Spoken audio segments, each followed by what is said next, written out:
Hey guys, Crew Blind Wave, I'm Aaron. Shane. Rick. I'm Calvin. Aaron. And we are back with Star Wars The Clone Wars. Last time on, we had a pretty amazing lightsaber fight, three-way fight, right? A three-way. It was like 5. Yeah, it was. Awesome, yeah. 4, but 5 combatants, yes.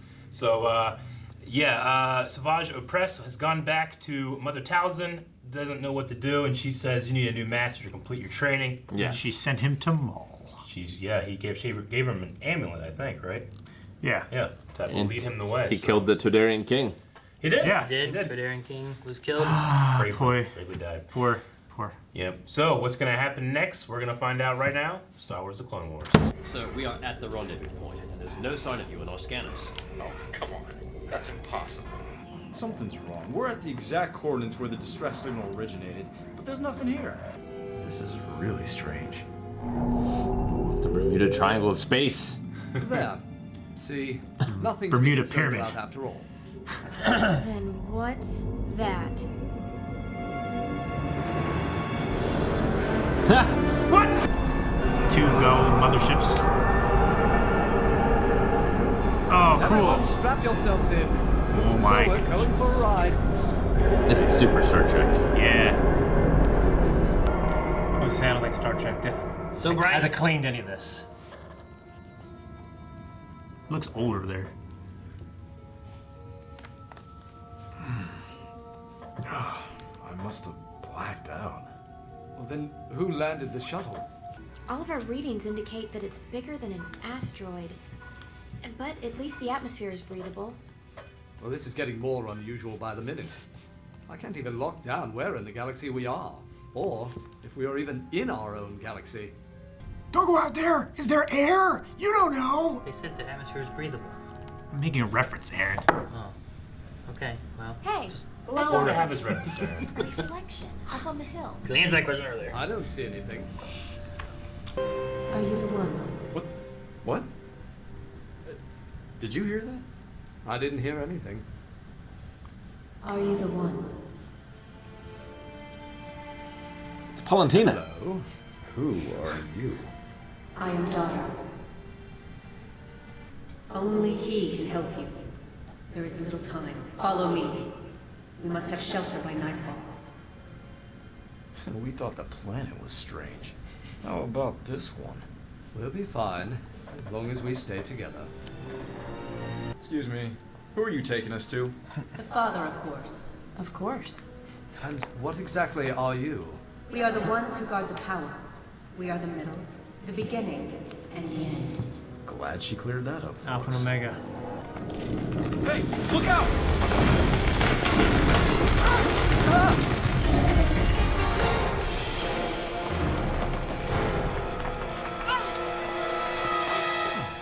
Thank you. You're welcome. That was my brother's work. You are in great danger. Wait for me. Do not leave this place. Everything's dying. The ship's We gone. parked it right here. Yes, I see that. It was here, no question. And look. My Everything's gosh. dying. Did you lose something? It's like the ebb and flow. You didn't do as you were asked. Is it true that he is the chosen one? What do you know of such things? What is about to happen shall occur, whether you like it or not. You are Sith. Sith. I suggest you find shelter. Who's the voice actor? Oh! What in the universe was that? I'm not quite sure.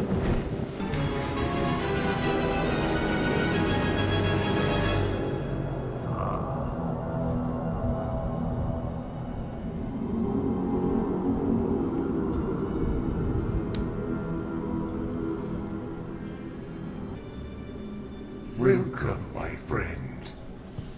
What is it that you want from me? To learn the truth about who you really are. One that maybe you have known all along. One you must believe in order to fulfill your destiny. Obi-Wan, have you done as I asked? What? Have you trained the boy? Master Qui-Gon, how are you here? I am here because you are here. I don't understand. What is this place? Unlike any other, a conduit through which the entire force of the universe flows. 3 are here who seek Skywalker. They, like me, believe him to be the Chosen One. You were right. The force within him is stronger than any known Jedi. If he is the Chosen One, he will discover it here. And if not? Then you must realize with his power, this is a very dangerous place for him to be.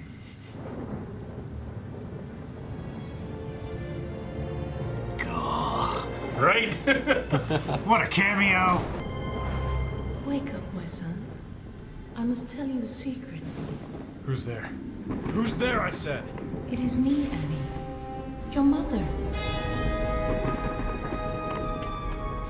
What kind of black arts is this? You're dead. Everything you have done, everything you have learned has led you here. Whatever you are, my mother is dead. And you blame yourself. Your Jedi training has served you well, Annie. But you are more than a Jedi. But I have a wife.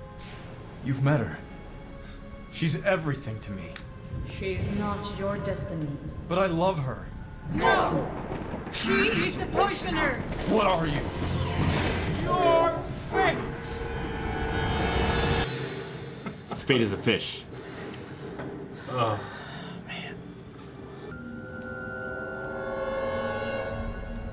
What concern of it is yours? I am your future, your potential. This is a trick. Is it? It is a wildness to you, young one. Seeds of the dark side planted by your master. Do you feel it? Be warned. You may never see your future if you remain his student. Leave this planet! Ahsoka? I had a vision.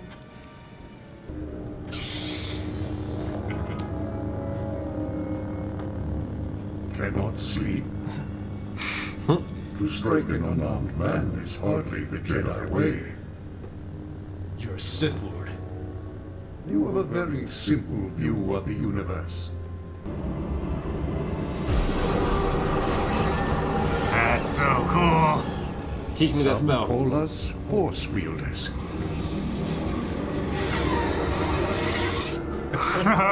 Jedi have never spoken of this. Few still know of our existence. When news reached me that the Chosen One had been found, I needed to see for myself. The Chosen One is a myth. Is it? I should very much like to know. Why don't we find out together? Ah!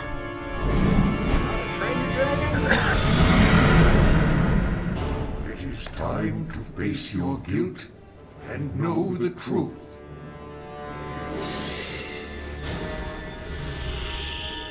Hiccup, no!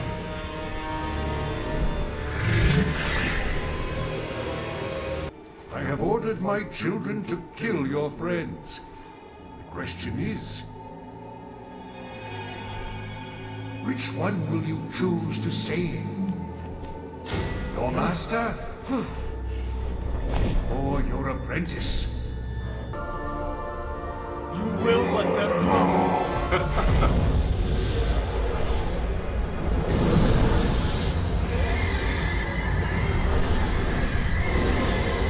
Don't go too high. He's spinning the planet.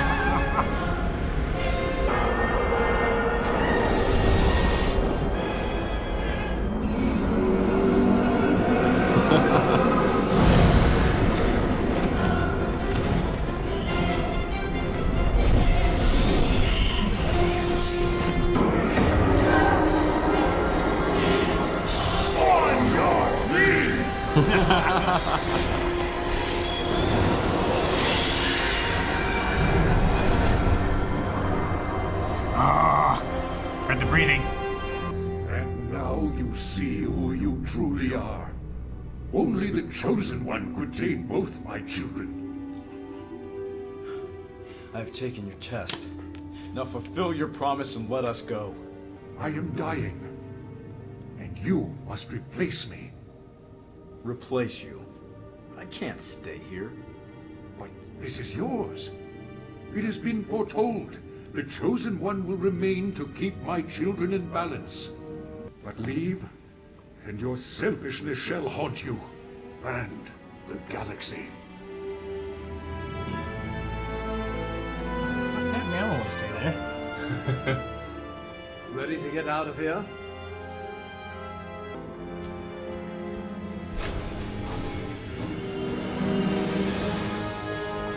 I guess just fly it up.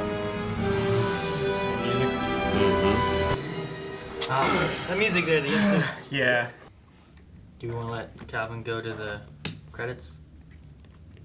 There's. You want to let Calvin go to the credits, or is it going to be okay? To go to the credits? Oh yeah, sure. Go ahead. I get what you mean. I didn't know you meant. We'll get ready to pause it. What are you doing? Yeah. Madman? What? On the cast list. Pass. Pause.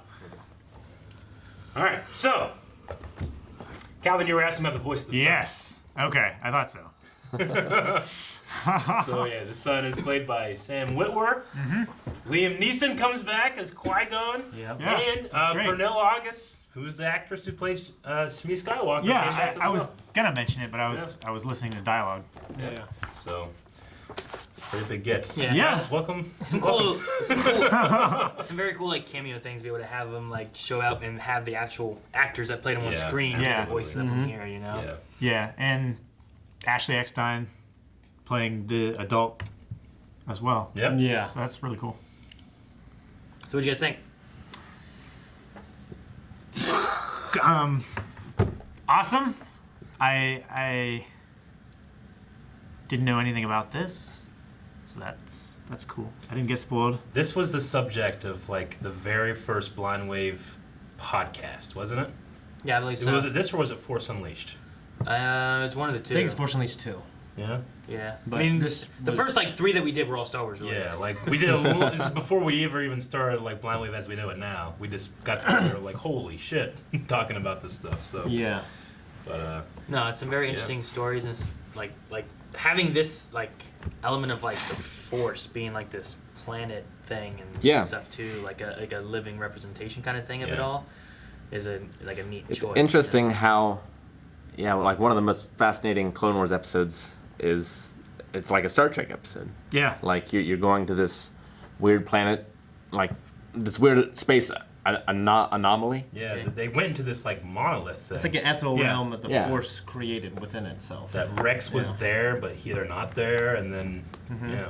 Yeah. And then like they arrive on this planet. There's these mysterious creatures that are far powerful than anything they've ever encountered before. Yeah. Like it's right out of a Star Trek episode, and it's really cool to see that in Star Wars. And we Yeah. should say that this is directly coming from George Lucas. Yeah. Like, this isn't people being like, all right, let's explain Lucas's stuff by using metaphors and personifications. No, this is George Lucas being like, get out here for a story, and Dave Filoni being like, huh? Okay, let's do it. It's a very literal interpretation of being the balance to the Force. Yeah. And that Yeah. like Anakin has to stay here and keep these two forces in check Yeah.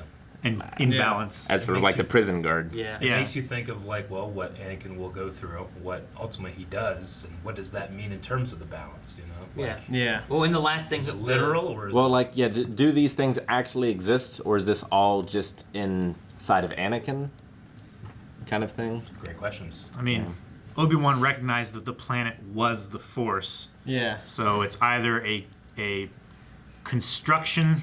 Well, what did Qui-Gon say? You remember what he said? I can't remember the exact wording. He said it's an but- amplifier. He says it's a conduit, an And a amplifier, magnet. and a magnet and of a the magnet. Force. Yeah. Yeah. It does exist.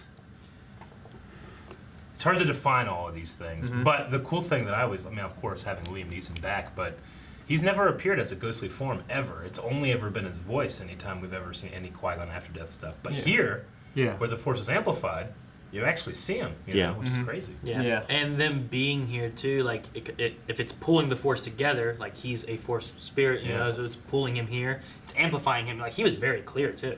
Yeah. You know, like it wasn't like he was, you know. You could we- see we- through him a little bit. We talked about it during Obi-Wan from the original trilogy and how he's like very faded and he kind of gets clearer and clearer as it kind of continues going through Yeah. the movie and stuff.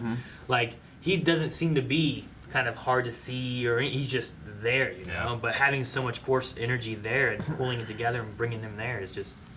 I mean, we know how all the Anakin stuff turns out. But I think the most interesting thing is the Ahsoka vision of how she has her master planted seeds of the dark side in her, and that if she wants to live, if she wants to grow up, that she needs to abandon them. If you met with the ghost of the future or whatever, it's like, do you want to It's listen? like, or is it's like a Christmas Carol. Yeah, I was going to say, like, it's the Ghost of Christmas Future. But what was that? Because Shmi visited Anakin, but the father said that was the son. Yeah. So was Qui-Gon and was the future? What was that? Is Qui-Gon and the old Ahsoka both real entities, or are they something created by the son? Something we don't even know what if daughter can do the same thing or anything. So I think one of the greatest things they do with these, they call them the Force wielders, but just to show how much more powerful they are, they just flick those sabers away. Like, these toys. Put them away. And the father's just grabs it. Come on. Yeah. Like, we're this is real stuff here. You're not playing soldier, you know? I really like it. Yeah. But it's, what I really like is just, like, once again, when you watch the prequels and you watch this, all the things that George has to say about Star Wars and the Force and how he feels about it, the light and the dark and the balance. It's really awesome to see it all played out in the Clone Wars in this episode. And so they got called there by a distress signal that was over 2,000 years old. So these things had lived in our reality. Yeah, they said they came here because they could no longer live in the reality. And this is where you can control. Because they were too dangerous. Because they could literally rip the fabric of the universe apart. Yeah, all the powers they had over the Force and stuff, he took them to a safe place, basically. So I wonder, like, after Return of the Jedi, when Anakin dies, if he goes back there. It's a good question. To, like, keep them in balance.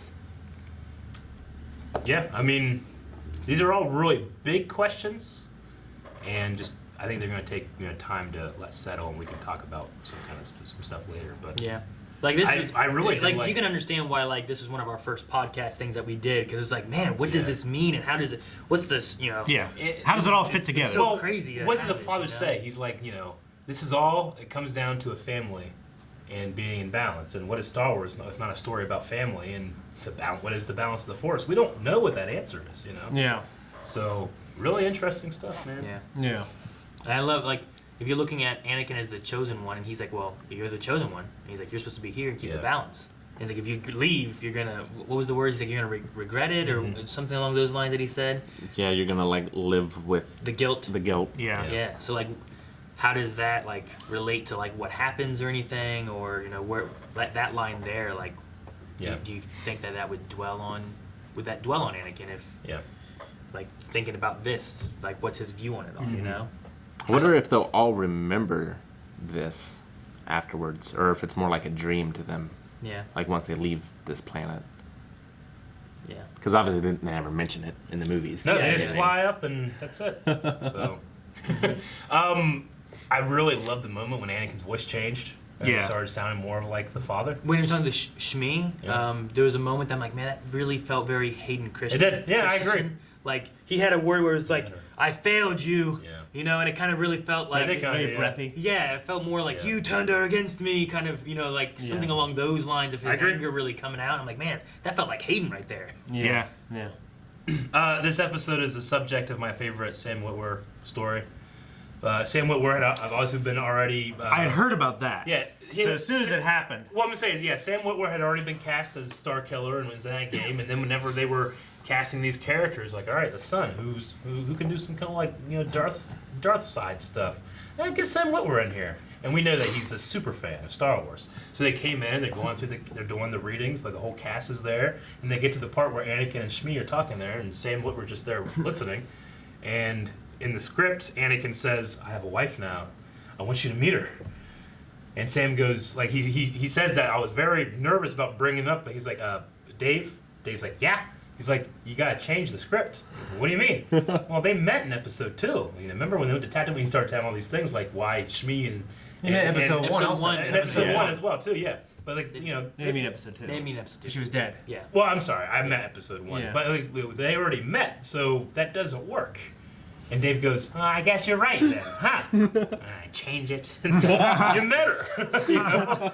And then that was one of the moments where it's like, all right, I guess this guy knows what he's talking about. Oh, and you see much more projects after that, too. Actually, Eckstein leaned over to Sam and was like, I've never seen anyone out Dave. Yeah, exactly.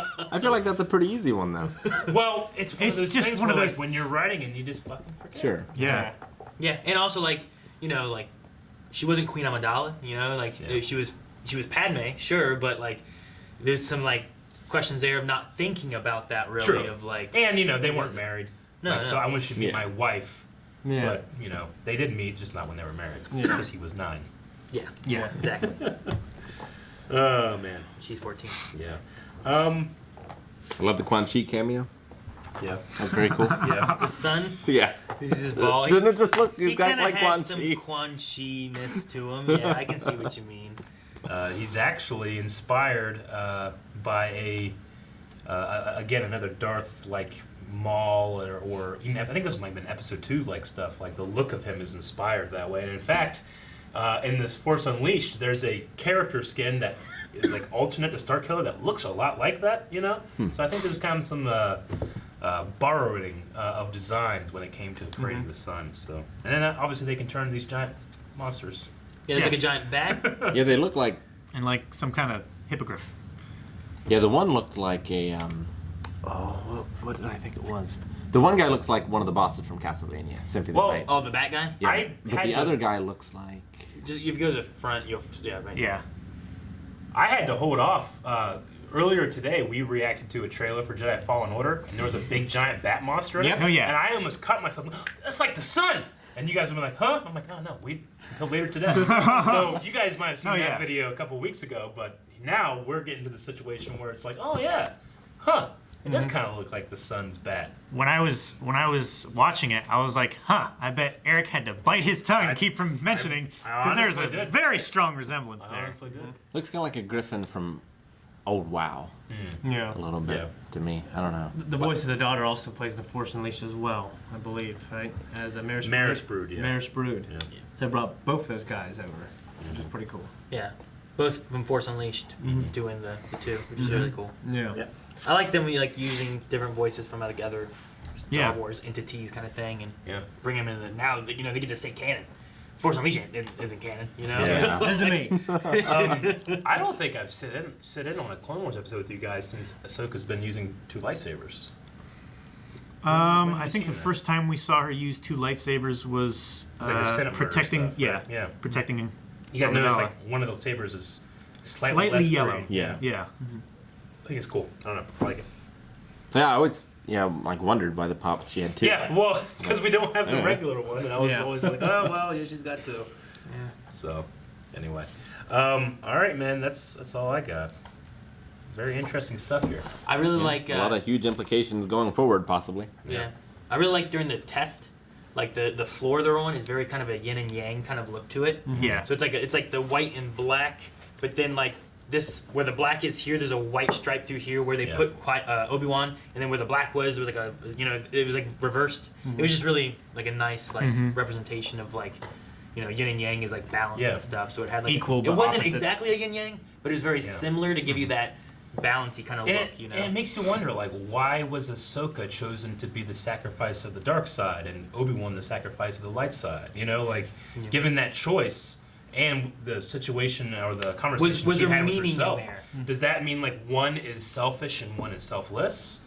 You would figure it would be, because Obi-Wan was selfless. No, save her. And then she was just like, screaming, Really interesting connotations with those choices. Maybe you can look at it back too of like kind of what Ahsoka, the old Ahsoka said to Ahsoka was like, you've been seeded with darkness from your master or whatnot. So maybe there's like, you can look at it as like, could there be seeds of darkness in her? And that's why she's on the dark side, where Obi-Wan's a very pure kind of Jedi and really kind of fights those dark urges and stuff very well. So he's more the light maybe. I don't know.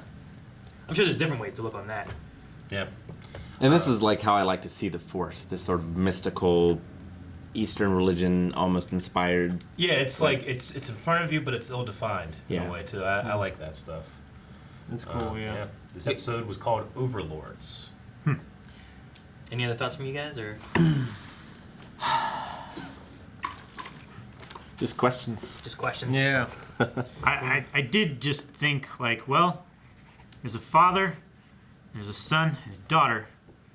Where's the mother? And I looked down, and the first name I saw was Mother Towson. And she has the same voice.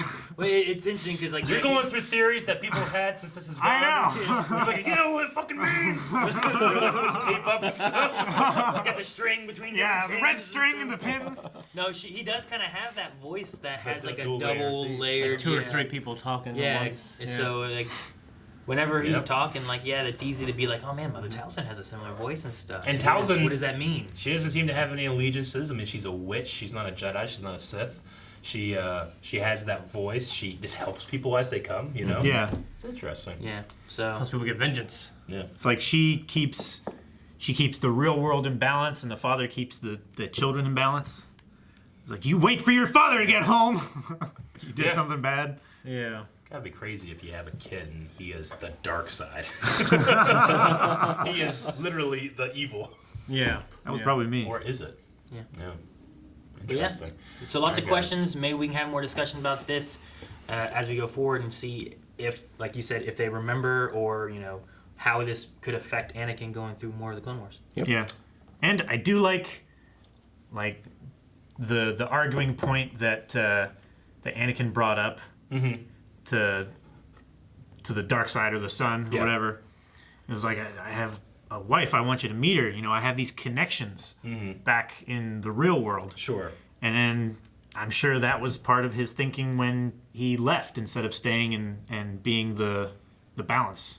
Yeah, like if he had been raised a true Jedi, he wouldn't have had attachment. Yeah. He would have stayed. Yeah. And he would have stayed. You don't need to go back for your wife or whatever. You'd be like, well, if this is important for the Force, I should be here for the Force. But if you don't attachment, why should you even care? Yeah. Big questions, hot damn! Thank you guys so much for watching. If you guys want to see more, make sure you subscribe so you don't miss out every week. And if you want to see the next episode already, make sure you go over to patreon.com/blindwave, where early access is available over there, as well as full length for all of these as well. That's it. See you guys next time. Oi. All right. So let's have